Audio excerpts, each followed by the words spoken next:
昨天台北的天空很藍，風裡帶着一點濕氣。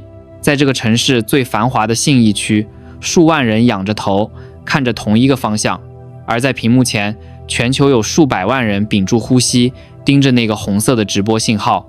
在那一刻，世界上最高的綠建築，我們的台北101，不再只是一座百貨公司，不再只是跨年煙火的發射台，它變成了一座祭壇，一座關於人類極限、關於生死博弈的祭壇。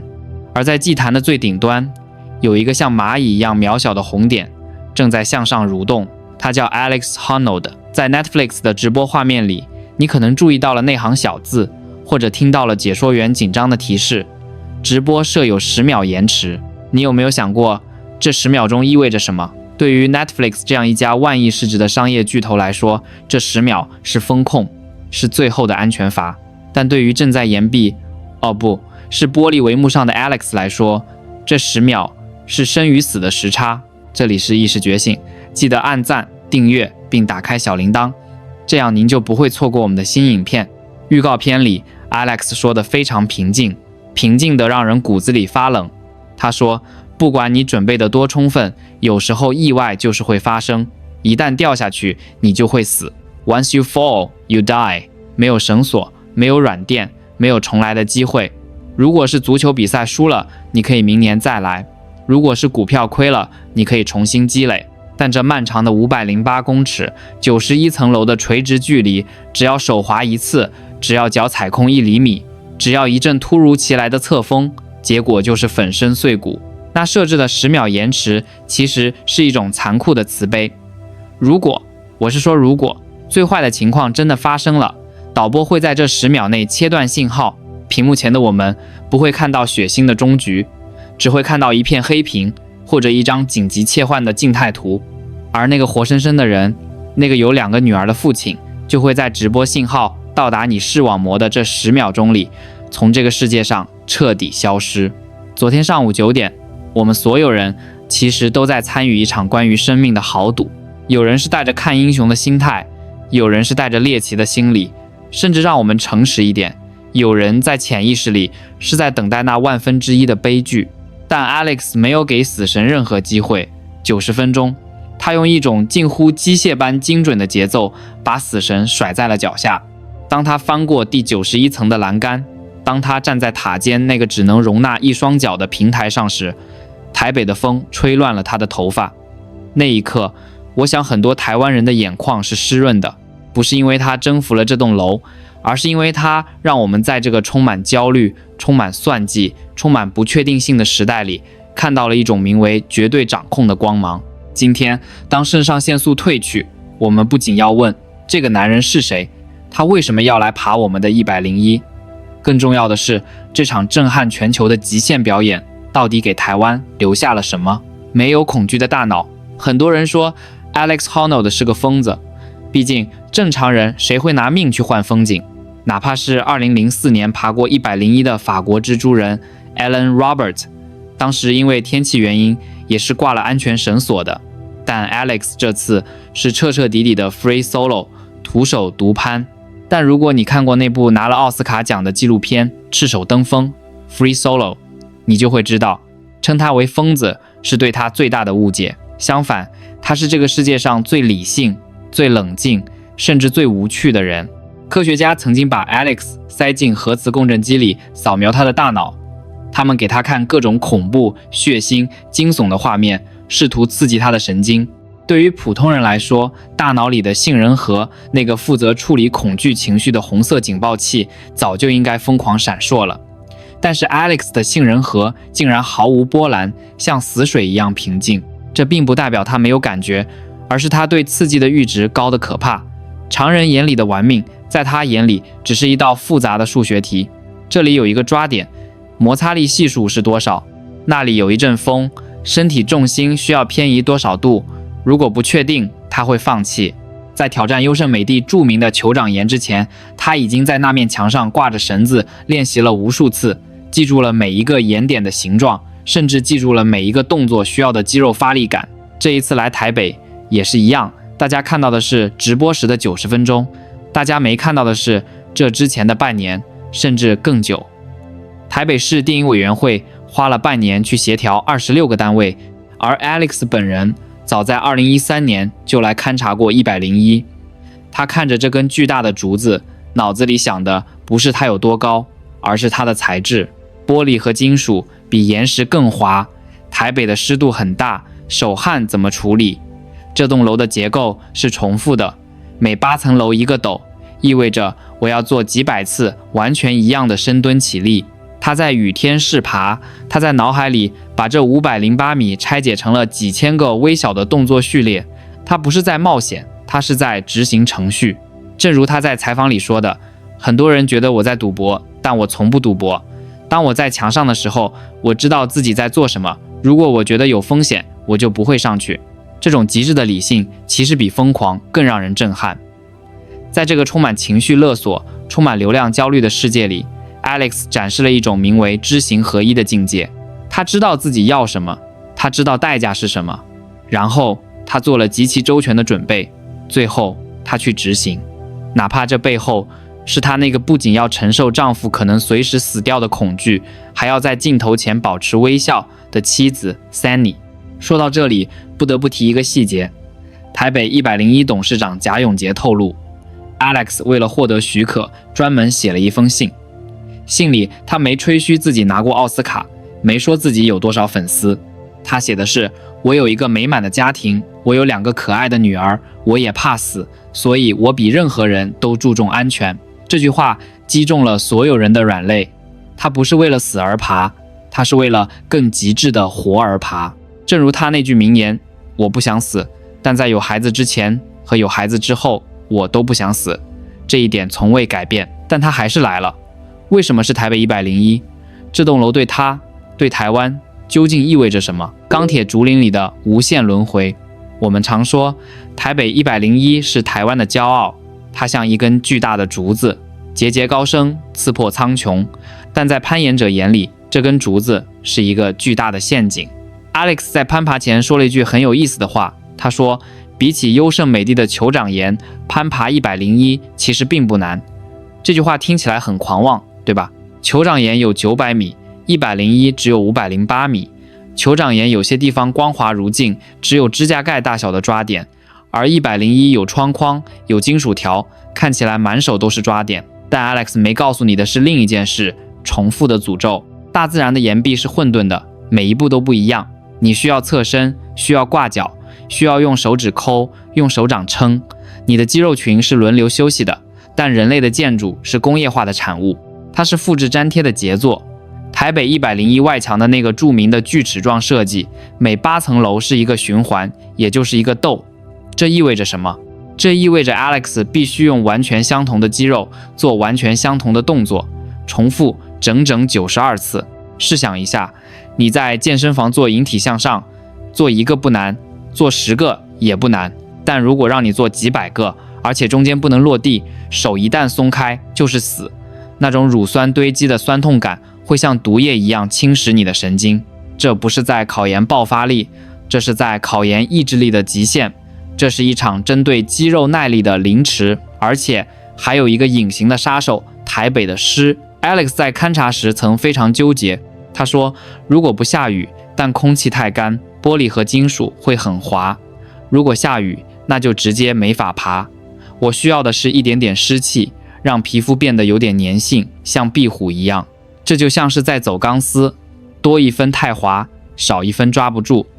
昨天的台北就在這種微妙的平衡裡，他在向上爬的时候，不僅僅是在對抗地心引力，更是在对抗那看不見的附着在金屬表面的水分子。當直播鏡頭拉近，你看到他那雙布滿老繭的手扣在冰冷的金屬窗框上，那不是岩石的溫度，那是工業文明的溫度。在那一刻，這棟曾經為了防台風、防地震而設計的固若金湯的堡壘，哪怕只要有一個焊接點鬆動，只要有一塊玻璃沒裝牢，後果都不堪設想。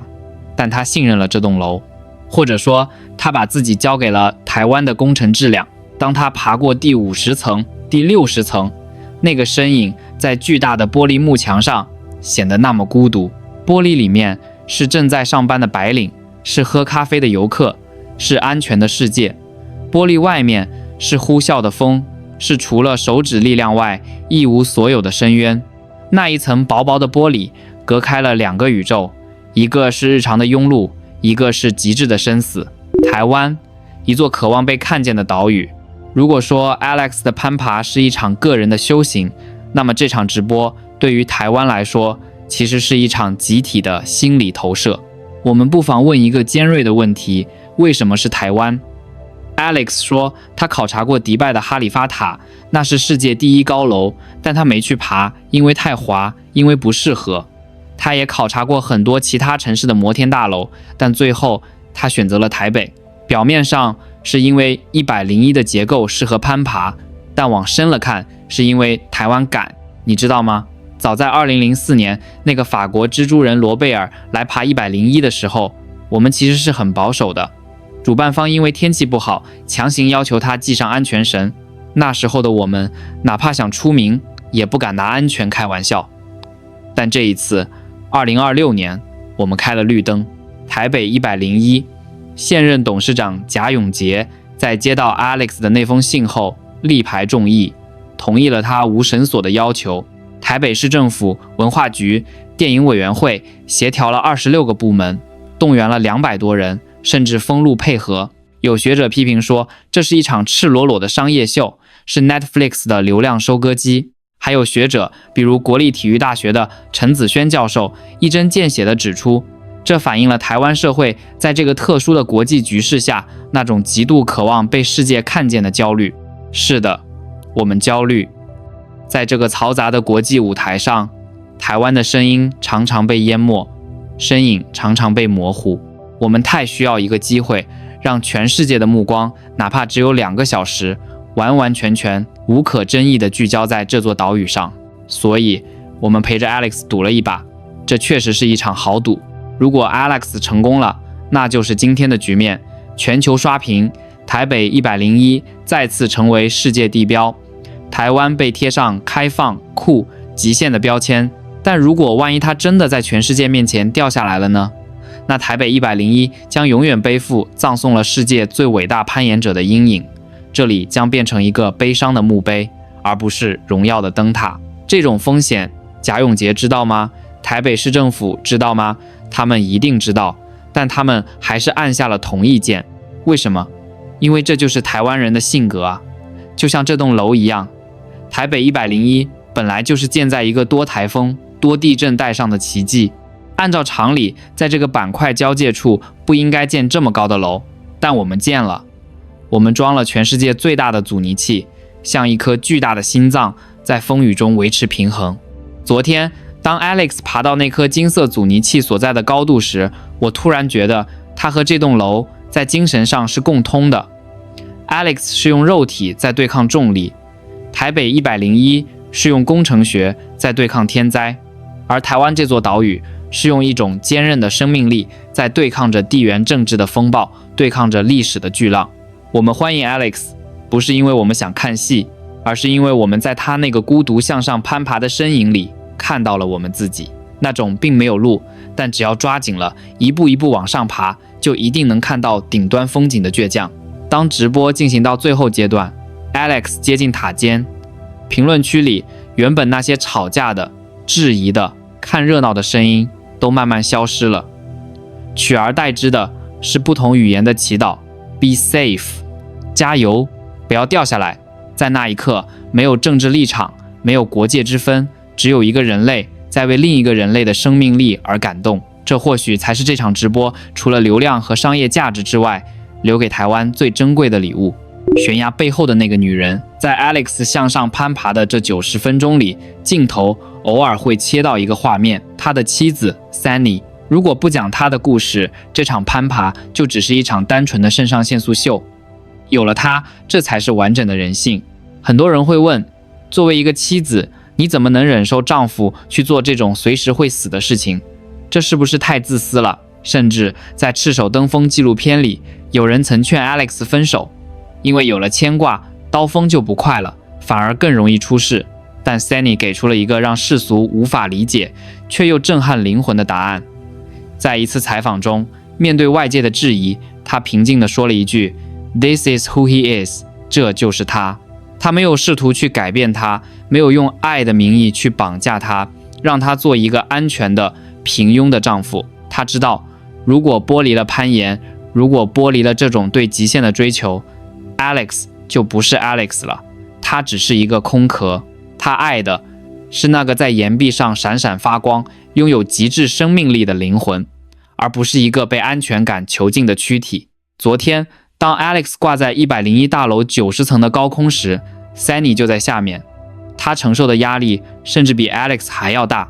Alex 只需要專注當下的每一個抓點，而 Sunny 需要对抗的是腦海裡無數次閃過的萬一。這是一種多麼巨大的心理能量，這就叫成全。在活動前夕，也就是前2天， Alex 入鄉隨俗，跟着賈永婕和台灣的工作人員一起拿香拜拜，那個畫面特別有意思。一個信奉科學、信奉數據的美國無神論者，手裡拿着台灣的香，對着東方的神明低頭。而在那一刻， Sunny 也在祈禱。這不僅僅是2種文化的交融，這是人類在面對巨大的未知和風險時，那份共同的卑微和敬畏。當 Alex 終於翻上塔尖，完成了最後一步，他沒有狂吼，沒有撕心裂肺，他只是笑了，那個標誌性的有點靦腆的大男孩笑容。而在地面的 Sunny， 我相信那一刻他的心才真正落回了胸腔。這種愛甚至比攀岩本身更讓我想哭。在這個大家都追求穩穩的幸福的年代，他們展示了另一種愛情。我知道你會飛，所以我不敢折斷你的翅膀，哪怕看着你飛向太陽讓我心驚膽戰，但我依然選擇站在大地仰望你，做你哪怕墜落時最後的那個港灣。我們每個人心中的101。視頻的最後，我想和屏幕前的你聊聊我們自己。 Alex 下來了，他穿上安全帶，從塔尖索降到平台，然後坐着那部世界最快的電梯回到了地面。聚光燈會熄滅， Netflix 的直播會結束，台北101明天依然會照常亮燈，變成那個大家逛街、吃飯、打卡的地方。這場狂歡之後，我們剩下了什麼？有人說，看看人家，再看看自己，覺得自己活得像個螻蟻。不，千萬不要這麼想。Alex Honnold 告訴我們的，從來不是每個人都要去爬樓，更不是活着就得玩命。他教給我們的是關於選擇。Alex 說過一段話非常深刻，他說，大家都覺得我離死亡很近，其實我們每個人每一天都離死亡很近。你開車玩手機，你熬夜，你暴飲暴食，這些都在增加死亡的風險。區別只在於，我的風險是我主動選擇的，而你們的風險往往是你們漫不經心造成的。這句話像一記耳光，扇醒了多少渾渾噩噩的人。我們大多數人終其一生都不敢爬上500米的高空，但我們在生活中卻不得不面對屬於自己的台北101。也許是那份讓你窒息卻不敢辭職的工作，也許是一段早已破碎卻不敢結束的關係，也許是那個藏在心底幾十年，想做卻始終不敢邁出第一步的夢想。面對這些峭壁，我們往往選擇了閉上眼睛，繫上名為安穩的安全繩，告訴自己，就這樣吧，大家都這樣。但 Alex 昨天用行動告訴了台灣人，恐懼不是讓你停下的理由，恐懼是指示燈。如果你對某件事感到害怕，那說明這件事對你很重要。你可以不爬樓，但你不能不爬你自己心中的那座山。只有一次的生命，請刻意的活着。在這個視頻結束之前，我想請大家回想一下昨天直播裡的那個畫面。Alex 懸在半空，背景是台北密密麻麻的鐵皮屋頂、高架橋和車水馬龍。那是我們生活的城市，那是我們熟悉的家園。從上帝視角看下去，那些車流裡的焦慮，那些辦公室裡的勾心鬥角，都變得好渺小。唯一真實的是那個正在向上攀爬的人，和他此刻強烈的、鮮活的心跳。台灣雖然很小，像大海裡的一葉扁舟，但正如 Alex 證明的那樣，哪怕是再滑的玻璃，再難的結構，只要你足夠專注，只要你準備的足夠充分，就沒有爬不上去的頂峰。Alex Honnold 昨天爬完了他的101，而你的101今天才剛剛開始。不要因為怕掉下去就永遠趴在地上，去尋找那個讓你願意為之燃燒的事情吧。